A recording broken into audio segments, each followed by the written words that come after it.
Penny. Hi mga mamshi! So for today's video ay ipapakita ko sa inyo kung paano ko pine-prepare si Penny Baby sa kanyang pagkain. Ayun ang una kong ginagawa ay tinatanggalan ko muna siya ng damit bago ko isuot ang kanyang bib.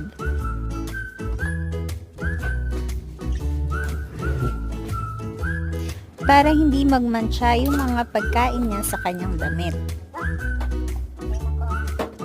Penny, eat na, eat.